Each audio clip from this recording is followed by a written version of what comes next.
É isso aí, saravá moçada, jogo de dama, JDD, entrando no ar agora, falando com todo mundo. Hoje a gente está em plena, hoje acho que faltam 19 dias para as eleições. A gente está vivendo um momento bem tumultuado, né, politicamente falando. Quem frequenta a mídia social está aí num debate incrível, né? Esquerda com direita, direita com centro. Tá uma coisa um jogo bastante complicado de se entender e de se participar, mas é bom lembrar que existem senhas, né? Que são muito importantes da gente reparar.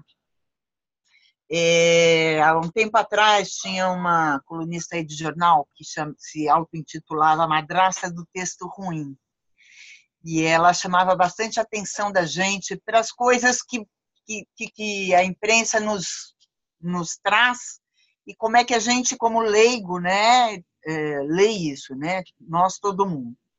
Antes de mais nada, queria convidar todo mundo a entrar no nosso YouTube, Jogo de Damas JDD, dar lá o seu curtir, se inscrever no nosso canal, enfim, dar sua opinião. A gente está aberto para críticas, inclusive, para debates. Tem a página no Facebook, Jogo de Damas JDD. A gente também está incrementando com o programa Um Olhar Legal, que é um programa mais voltado para questões legais, no sentido de legislação, né, e juridiquês. E amanhã a gente vem com um programa bem bacana, no final eu aviso. Mas, completando, a madraça do texto ruim era uma pessoa que nos alertava na imprensa sobre as armadilhas da própria imprensa. É uma jornalista e é ela que vai estar aqui hoje com a gente, que é a Letícia Salorenço, que está lançando o livro dela, Gramática da Manipulação, que vem explicar um pouquinho como é que funciona, né? Essa linguagem que a gente consome todo dia nos jornais, nos telejornais, e que a gente consome sem questionar, e como é que essa linguagem, como é que ela fomenta esses debates que a gente está tendo nas mídias sociais, ou seja, hoje todo mundo é um pouquinho jornalista, né, nessas redes sociais. Então, Letícia, bem-vinda ao Jogo de Damas, a palavra é sua e a tela também. Olá a todos, boa tarde, boa noite, bom dia, oi é genérico, serve para tudo. É isso aí. Tá? Pois é, então estou lançando o livro, meu livrinho lindo, My Precious, My One and Only Precious, que depois de... Cara, eu comecei a mexer nesse material em 2015, então são 3 anos de estudo, de montagem de corpos, de análise, de leitura. Eu acho que eu li bem umas 10.000 páginas para escrever o que eu escrevi, né? Aí eu traduzi o livrinho eu traduzi a minha dissertação, né? Do dissertês para o português, mais fluente, mais claro, né? Porque realmente o que eu estava pesquisando, quanto mais eu li, eu dizia, gente, isso não pode ficar restrito ao mundo acadêmico. Isso tem que chegar para o público em geral, isso tem que chegar para o público leigo de maneira simples, de maneira leve, tá? Mas as pessoas têm que entender o que está acontecendo, porque na aula de português isso é muito pouco ensinado, né? Você tocou um ponto importante. Toda essa discussão, né, toda essa nossa leitura do mundo por meio das informações que nos são passadas por profissionais da comunicação, ela fica muito prejudicada pelas próprias falhas de educação que todos nós tivemos, né? Todos nós tivemos, todos nós aprendemos que a gente decora, todos nós aprendemos que o que está escrito é a verdade, ou seja, não se questiona um juiz, por exemplo, né? Um juiz é uma autoridade máxima, então ela não deve ser questionada, e isso, a imprensa sabe se utilizar disso para conduzir. Para conduzir. Eu queria que você falasse um pouquinho disso, como é que você tratou disso no seu livro. Pois é, esse material que eu preparei, tá? Eu não tenho essa ilusão de dizer, as pessoas não tiveram educação, por isso não vai ter. Não, porque o trabalho que eu fiz é um trabalho de pós-graduação. Como eu falei, eu li 10.000 páginas aproximadamente para chegar às conclusões que eu cheguei. Li material em inglês, li material em francês, material em português, tá? Então, assim, é um material bem top, bem elitista, tá? Do ponto de vista acadêmico, do ponto de vista cognitivo. Mas eu não lembro quem falava isso. Se você tem uma teoria científica e você não consegue explicá-la para uma garçonete, para uma pessoa mais simples, essa teoria não é válida. Tá? Uhum. Então, foi isso que eu fiz. Eu peguei esse material, eu traduzi informações de linguística cognitiva, informações extremamente elitistas, se bem que nem tanto, tá? O Lakoff, ele é bem popular lá dentro, nos Estados Unidos, mas, enfim, eu peguei informações e procurei explicar da maneira mais simples possível. Por exemplo, eu explico a diferença entre sintaxe, semântica e pragmática. De maneira que eu acho que depois da forma que eu expliquei, você nunca mais vai errar a diferença entre sintaxe e semântica. Porque eu uso uma frase do Big Brother para você entender. Né? Uhum. Uma vez que você entende a diferença entre sintaxe e semântica, eu vou mostrar para vocês. Olha, a vida inteira você aprendeu a fazer classificação sintática. Mas você nunca aprendeu. Isso aqui é sujeito, isso aqui é objeto. Tá, e daí? O que implica um determinado constituinte da frase ser objeto e não sujeito? E quando ele é objeto numa estrutura, e em outra estrutura ele é sujeito, mas ele tem, ele semanticamente, ele se mantém como a estrutura de objeto, que é o caso da voz passiva. Né? Você vai falar, João estuprou Maria. Maria foi estuprada. Tá. Esse Maria, ele é sujeito, mas ele é um sujeito que sofre que sofre a ação de um agente. Uhum. É uma posição prototipicamente de objeto. Então, ele é um sujeito não prototípico, ele é um sujeito que, para ele ocupar o espaço de sujeito, o verbo está fazendo um esconjuro morfológico doido lá, para ele conseguir assumir aquela posição. E a professora só explica, assim, ó, o que está aqui vem para cá, o que está aqui vem para cá. Não, gente, isso é apenas ensinar a fazer o exercício. E não é ensinar a fazer o exercício, você tem que entender por que quando você fala João estuprou Maria, você está evidenciando João, e quando você fala Maria foi estuprada por João, você pode falar Maria foi estuprada. Você está tirando João de evidência. Então, não é só cruzar constituintes de uma frase. Você tem uma série de efeitos que a professora não ensina, que a professora não fala, e que você não é levado a pensar. E quando a frase vira o estupro de Maria, deixou de ser uma ação, virou uma coisa. E ninguém te chama atenção para isso. E a comunicação trabalha muito com isso, né, Letícia? A comunicação trabalha muito com isso e trabalha de maneira displicente. Assim, eles não pensam muito no que estão fazendo. Porque quando colocam, por exemplo, a polícia atacou os manifestantes. Você pode falar o ataque da polícia aos manifestantes, mas você também pode falar o ataque aos manifestantes. E a polícia sumiu. Ou seja, tem um objetivo nessa... Tem um objetivo que, na grande maioria das vezes, você vai ouvir um jornalista dizer mas era o espaço que tinha. Era o espaço que tinha. Você pensou de outra forma? Você pensou uma outra estrutura para preencher aquele mesmo espaço? Quer ver um exemplo? O verbo atacar. O verbo atacar é um verbo sensorial, é um verbo instintivo, é um verbo intempestivo. Você pode falar o homem atacou a mulher, mas você também pode falar o cachorro atacou o gato. Então, você não precisa ser racional para acionar o verbo atacar. Uhum. Que é outra coisa. Qual a professora fala? Qual é o tipo de sujeito que aciona o tipo de verbo? Isso não se ensina na escola, isso é muito simples. Não, você já sabe isso, você só tem que ser alertado para o que você já sabe. Você não fala o poste atacou o muro, porque o poste é imóvel, o poste não tem vida, o muro é imóvel, o muro não tem vida. Então, não existe esse tipo de relação entre poste e muro. Mas existe esse tipo de relação entre gato e rato. Existe esse tipo de relação entre homem e mulher. Agora, quando você fala o homem criticou a mulher, o cachorro não critica o gato. Porque o verbo criticar pressupõe raciocínio, pensamento, ponderação. São coisas que só um ser humano faz.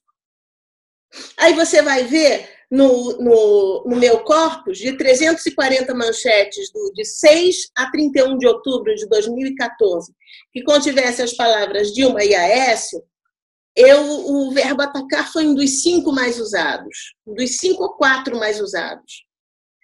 Sabe qual era o perfil do sujeito que acionava o verbo atacar? PT, Dilma, programa de Dilma, assessor de Dilma, programa do PT, militante do PT, espirro do PT, cachorro do PT, susto do PT, qualquer coisa acionava o verbo atacar. Sabe quantas vezes o sujeito Aécio acionou o verbo atacar? Nenhuma.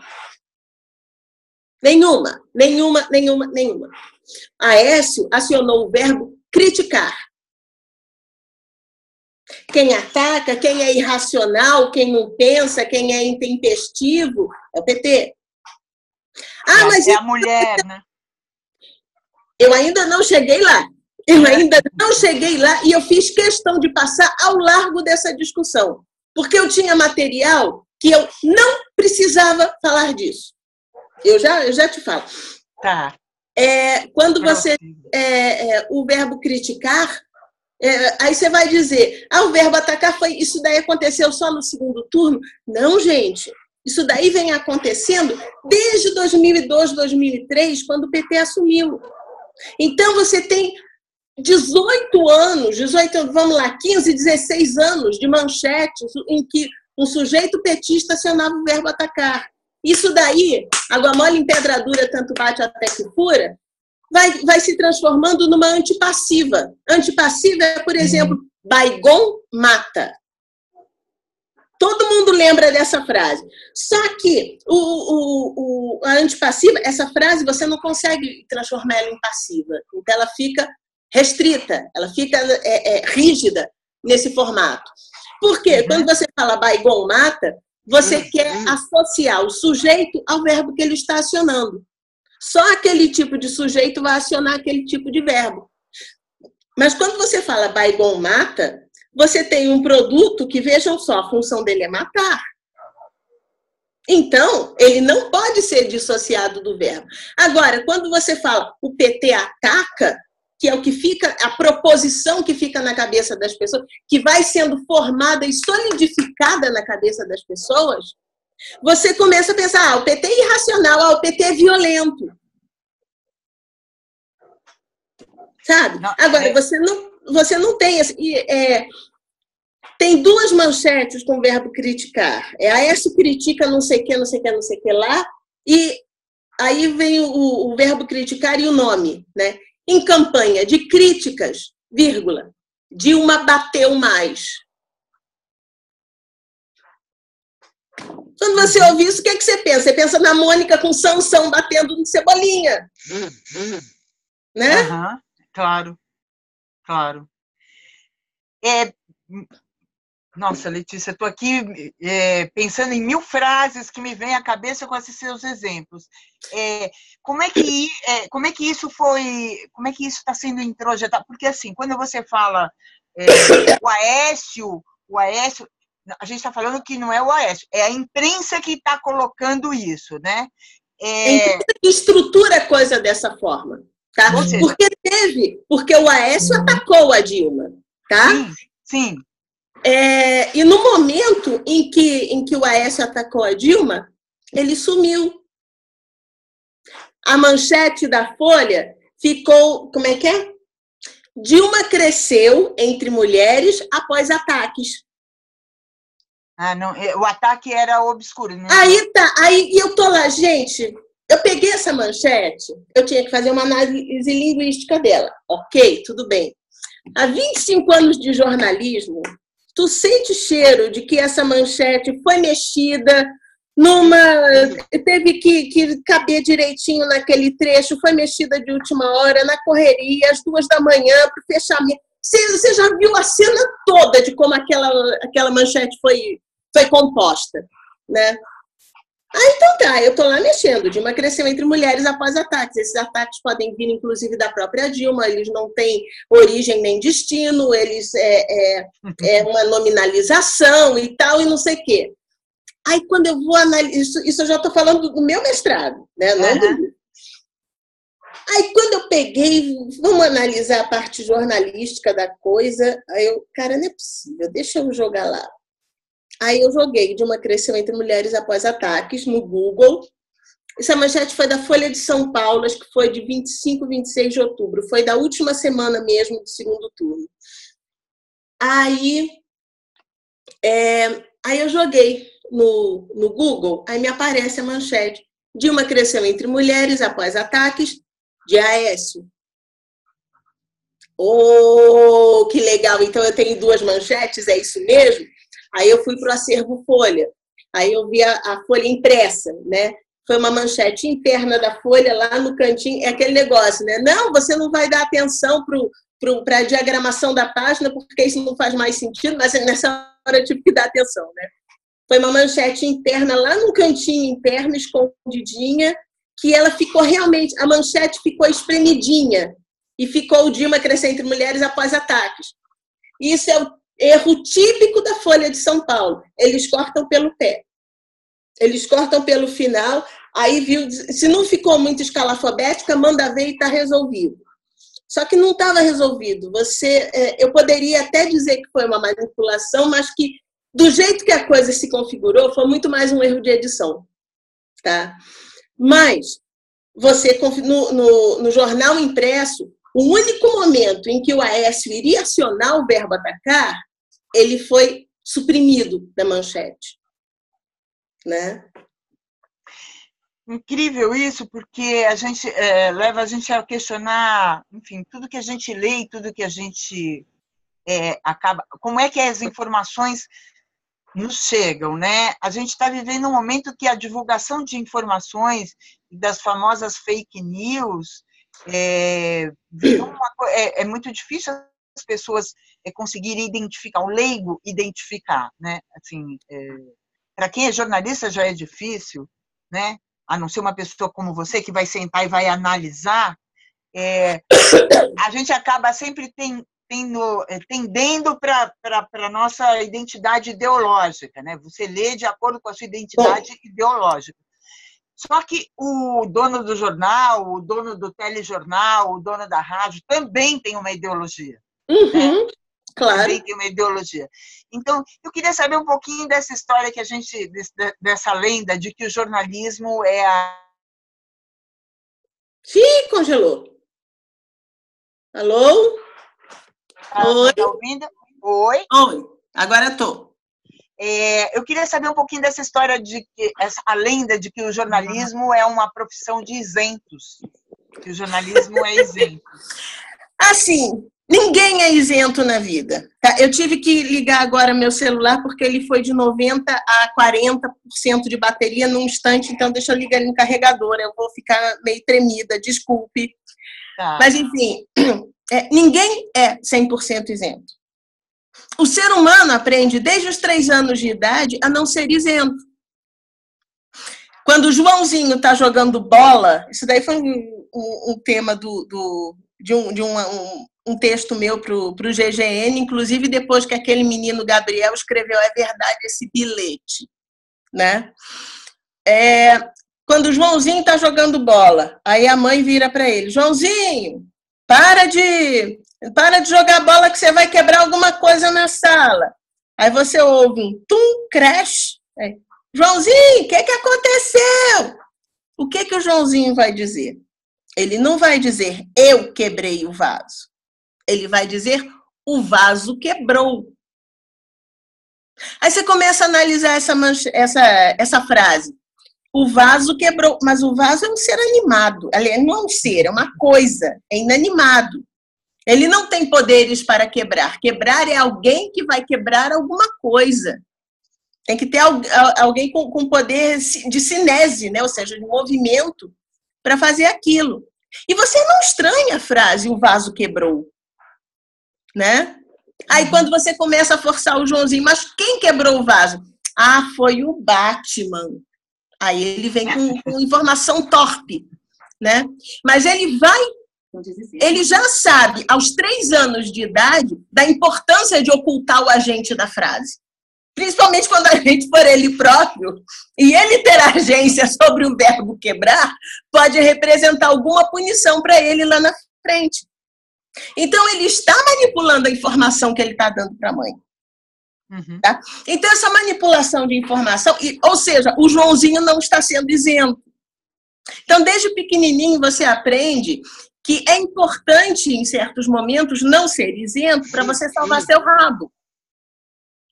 Né? Então, você vai crescendo e você começa a fazer essas coisas de maneira diferente. Depois que o Joãozinho tira a carteira de motorista, se ele bater com o carro, ele vai dizer, o carro bateu. De novo, o carro não pode bater sozinho. Alguém tem que bater com o carro ou alguém tem que bater no carro de outro alguém. Né? Então, não existe isenção.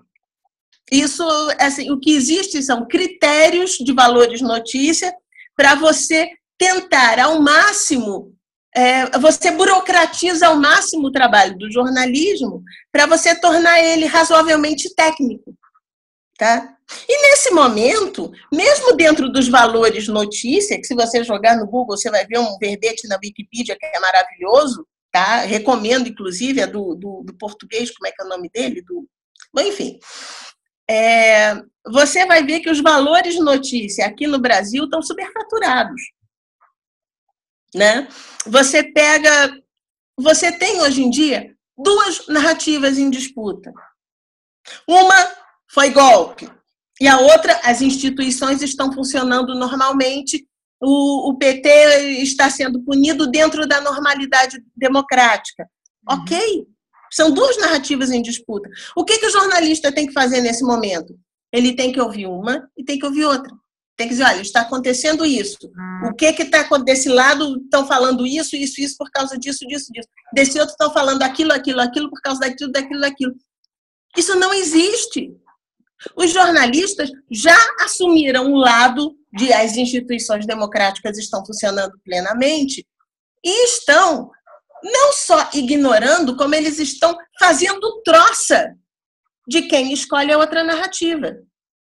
E isso, antes de entrar no quesito jornalismo, antes de entrar em análise do discurso e tudo, se a gente ficar no quesito mercado editorial, isso é suicídio. Você está desconsiderando uma parte dos seus consumidores e leitores que pensam de outra forma. Você está desprezando o respeito desses leitores por você. Você está desprezando a sua credibilidade, que é a principal ferramenta de ação do jornalista. Mas, Letícia, isso vem acontecendo no jornalismo? Porque, assim, o jornalismo, por N motivos, inclusive culpa-se muito a internet, o que eu não acredito muito, o jornalismo impresso, tal, ele vem perdendo leitores, né? E a gente sabe que isso não é só por causa da internet, o papel é caro, os anunciantes estão sumindo, é crise, blá, blá, blá. Mas eu duvido que o jornal, por qualquer motivo, não sei, dentro do que existe hoje, ele vai morrer. O jornal papel, né? Eu ainda não considero que ele vai morrer. Ainda gosta de pegar lá o papel, nem que seja para imprimir o que vem na internet e ler o impresso. Como é que está a reputação diante desse estudo que você levantou? Você leu manchetes, você comparou manchetes, você fez análise comparativa disso. A gente sabe que isso coincide com uma queda de leitores e de credibilidade, o que é o maior né, o patrimônio jornalístico, a credibilidade, ele vive disso. Então, assim, como é que você faz essa relação, tirando um pouquinho de lado a questão da crise, de anunciante que está saindo? Bom, se a gente parar de pensar um pouco na mídia papel e pensar no formato de texto que sai num jornal impresso, então nós vamos ter que o jornal impresso não vai morrer nunca. Ele pode migrar para o tablet, ele pode migrar para a tela do computador, mas o formato dele, um texto mais denso, um texto mais elaborado, mais pensado e tudo, nem o jornal nem a revista vão pensar, porque são dois projetos de jornalismo diferentes, concomitantes, e que a internet não vai matar, porque você sempre vai ter público para ele, tá? Agora, existe o consumidor de manchete, né? Existe o consumidor de manchete. E outra coisa, os jornalistas, eles têm que pensar, tudo bem, nos anunciantes também, mas nos leitores. Quem é que vai ler aquilo? Hoje, agora, nas eleições de 2018, o Estadão que na nossa época, enfim, deixa para lá, não vamos entrar nesse detalhe. Isso é detalhe. Mas, enfim, século passado, milênio passado, abstrai o detalhe. Mas era um jornal extremamente elegante, classudo, um texto bem feito, bem trabalhado, tá? O manual de redação do Estadão é referência para quase todos os jornalistas que escrevem. Eu uso ele direto, eu usei no meu mestrado, eu uso direto. O Estadão está extremamente grosseiro. O Estadão está vulgar. O Estadão está escrevendo nos editoriais a tigrada lulopetista. Quando, na nossa época, a gente iria supor que quando o Eduardo Martins, o autor do manual do Estadão, iria permitir um troço desses? Pois é. Sabe, eu tenho lá marcadinho no meu manual do Estadão, eu tenho marcado com aqueles marcadores de livro, tudo riscadinho, que o Eduardo Martins falava, eu já vou até direto nas páginas. E, assim, o nível dos jornalistas hoje em dia está muito pior. Está muito pior. E isso vem também de uma realidade de mercado de trabalho. Porque nos anos 80, 90, quando você tinha um dono de jornal aloprado que resolvia fazer qualquer coisa, você tinha um diretor de redação que era jornalista, pegava o cara pelo braço e dizia, olha, chefe, espera lá um pouquinho. Assim não dá para fazer, porque aí vai dar problema disso, não sei o que lá. Aí o chefe recuava. Aí você mantinha os padrões básicos de jornalismo. Aí, hoje em dia, você tem um chefe aloprado mandando o cara aloprar. Se você não disser sim, senhor chefe, daqui no próximo passaralho você vai rodar. Então, como é que fica? Então, você tem um modelo de negócio que, ao mesmo tempo que ele tem um público cativo, ele tem um formato cativo, ele tem um conteúdo informativo imutável, tá? Você tem um mercado de trabalho que está se alterando, que está se vilipendiando cada vez mais e que está levando todos os jornais à ruína. É incrível isso. A gente estava conversando antes aqui de começar o programa. Uma época eu acompanhei alguns trabalhadores num documentário, eu acompanhei alguns trabalhadores acordando de madrugada para irem para o trabalho, isso às 4 da manhã. E antes da era do celular, enfim, o celular nem existia nessa época, ou se existia, era para poucos e bons. E as pessoas às 4 da manhã elas seguiam em grupos, né, de madrugada, meio escura, na periferia de São Paulo, da onde eu falo, e ela geralmente ao lado dos pontos de ônibus tinha uma banca de jornal, com o jornal chegando e ele ficava exposto na parede do jornaleiro, e ali as pessoas era onde as pessoas se informavam antes de correr para o trabalho. né? O trabalhador, a pessoa que mora na periferia, que passa o dia inteiro ralando, pega não sei quantas condições. Então, ela consumia as manchetes. Isso acabou virando uma coisa, claro que isso migrou para a internet, eu acredito, porque a internet tem essa linguagem rápida, a linguagem, né, que você, melhor do que ninguém, deve saber. Como é que você vê essa transposição, né, de linguagens e como é que isso está nesse momento histórico que a gente está vivendo, nessa situação política de confusão total? Como é que você vê isso, Letícia? Pois é. Naquela época em que as pessoas ainda olhavam para as bancas de jornal porque não tinham nada nas mãos, né? Esse fenômeno social das pessoas olharem para as coisas levou ao desenvolvimento de uma teoria, que é a da diagramação, que aí você tem que usar o quadrante de cima, e se ficar mais assim, em negrito, fonte maior ou fonte menor. Hoje em dia, acabou. Essa teoria é razoavelmente inútil, porque as pessoas não passam mais olhando para as câmeras, elas passam olhando para o celular. Então, elas vão ler o que chega para elas, no Facebook, no Twitter, no WhatsApp, ou, se muito, quando elas querem ver o resultado do Brasileirão no domingo, elas entram na segunda-feira, vão lá atrás dos resultados do futebol e encontram uma manchete política. Nem clicam, mas elas já consumiram aquilo, né?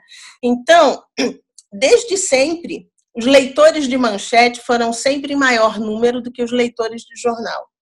Hoje em dia, mais do que nunca. E uma coisa que eu estou reparando também é o seguinte, eu lembro de uma manchete na década de 90 do Jornal do Brasil, quando ele ainda era impresso, ainda não tinha deixado de ser impresso, ou seja, tem tempo isso, e a informação era a seguinte, a passagem da ponte aérea, que ainda havia ponte aérea, estava barata, então os paulistanos estavam pegando o avião sexta-feira à noite, iam passar o fim de semana no Rio e voltavam domingo à noite para São Paulo, para trabalhar. Ok? Essa era a informação. A manchete dessa reportagem era Recreio dos Bandeirantes. Recreio dos Bandeirantes, para quem não sabe, é também um bairro do Rio de Janeiro, né? Então, quando você vê essa manchete, e era uma manchete garrafal, eu lembro disso como se fosse hoje, porque eu parei, epa, que é isso? Eu fui ler aquela notícia. Era uma notícia não muito interessante, não muito importante, mas era uma manchete de uma época em que as manchetes tinham que chamar a atenção, tinham que seduzir o leitor, tinham que atrair para a leitura do jornal e tal. Hoje em dia, como seria essa manchete? Paulistanos aproveitam a passagem barata para passar fim de semana no Rio. Pronto. Em uma frase você resumiu a manchete. Quem é que vai correr atrás de informação? Quem é que vai correr atrás de ler esse texto para se informar mais? Ninguém.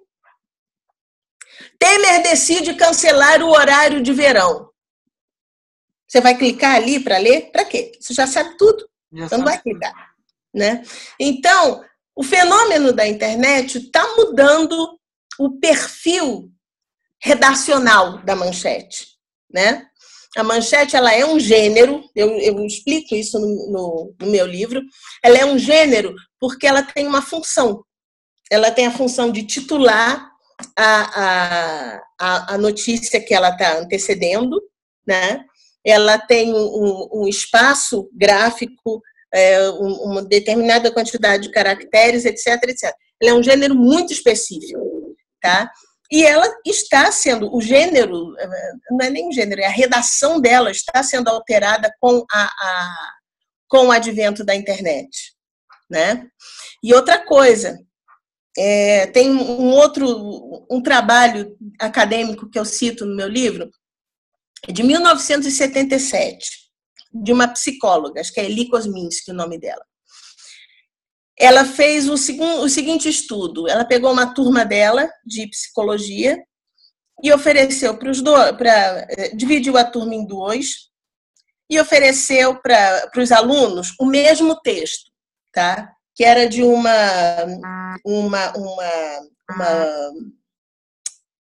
uma enfermeira que tinha... ela trabalhava numa casa psiquiátrica e ela tinha como função passar uma série de exercícios para uma paciente que era esquizofrênica, tá? Então, os alunos leram esse mesmo texto, só que uma parte dos alunos leram Debbie's Nursing Assignment, ou seja, a missão de enfermagem de Debbie, e outros leram com o título Betty's Weight Problem, ou seja, o problema de peso de Betty. Tá? Então, você tinha a mesma estrutura no inglês, né? Só que num grupo falava da enfermeira, no outro grupo falava da paciente. Aí o objetivo desse estudo era, você vai ler esse texto, aí o texto está fora da sua frente, e agora você vai escrever uma redação, você vai contar o máximo de detalhes do que você lembra do texto. O pessoal que leu a manchete da enfermeira contou a história da enfermeira que passava uma série de exercícios para a paciente. O pessoal que leu a história com o título da paciente contava a história do ponto de vista da paciente e apagava a enfermeira da história. Então, a conclusão dela, e isso em 1977, foi que textos enviesados, eles levam a uma apreensão enviesada do texto que precede, né? Então, não venha dizer que isso não faz muita diferença, faz uma diferença danada, faz uma diferença muito grande. Quando você tira um Aécio de uma manchete em que você fala que ele está atacando Dilma, você só vai pensar na Dilma e no ataque, você não vai pensar no Aécio atacando Dilma, né?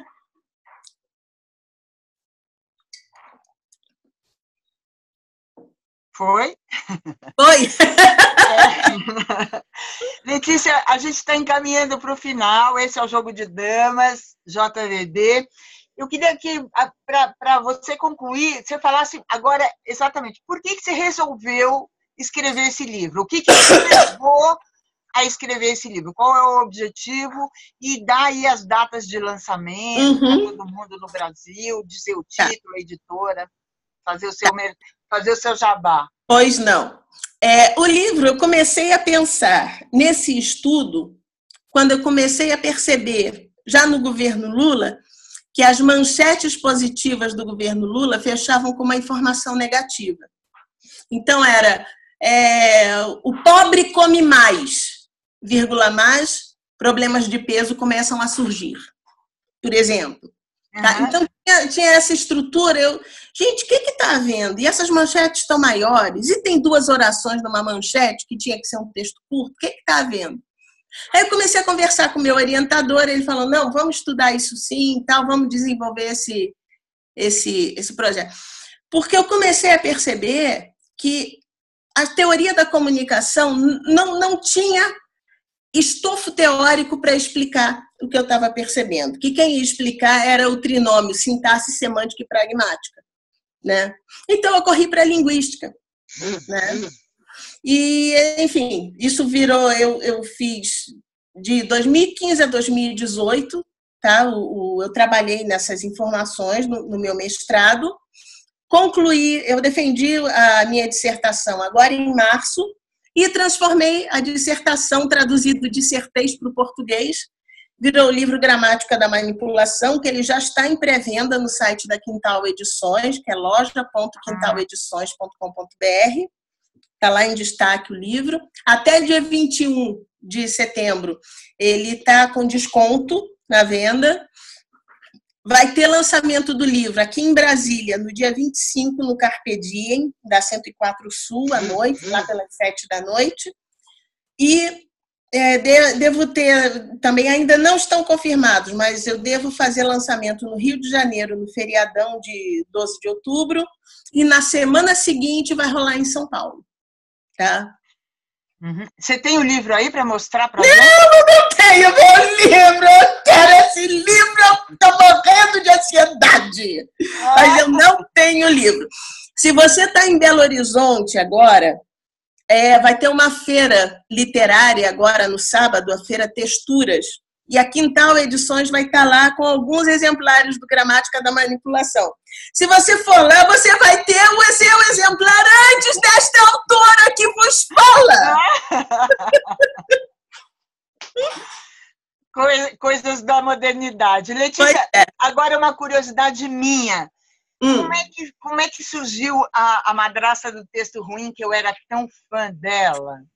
Eu abri, menina? Eu tenho que voltar ao meu blog, que meu blog deu creca, né? Foi um troço muito bobo, tá? Eu tinha um template de WordPress com o título do blog e embaixo um subtítulo. Aí eu estava lá tentando, arrumando o template, né? Eu comecei, aqui nesse blog o texto mal escrito é sacaneado e é reescrito e tal. Não cabia. O texto mal escrito neste blog, por exemplo, não cabia. Aí eu comecei a ver que pela quantidade de caracteres disponíveis, ou seja, eu estava fazendo uma manchete, né? Eu ia ter um espaço para um slogan, né? Como é que eu iria explicar em um slogan o que eu fazia no meu texto? Que era pegar o texto mal escrito, sacanear o texto e reescrever ele, né? Que era essa a ideia original, e começou a descambar para fazer isso basicamente com o texto da Folha de São Paulo, né? Porque a Folha de São Paulo é ótima para escrever texto ruim, né? Aí eu testei a madrasta do texto ruim. Coube direitinho, né? Ficou direitinho lá naquele espaço. Então pronto, virei madrasta do texto ruim, tá resolvido. Gente, você precisa recuperar isso, porque é genial. Assim, eu tô doida para voltar com o meu blog. Eu tô escrevendo só para o GGN agora. Na época que eu tinha blog, eu escrevia para o GGN. O texto também ia para o meu blog, né?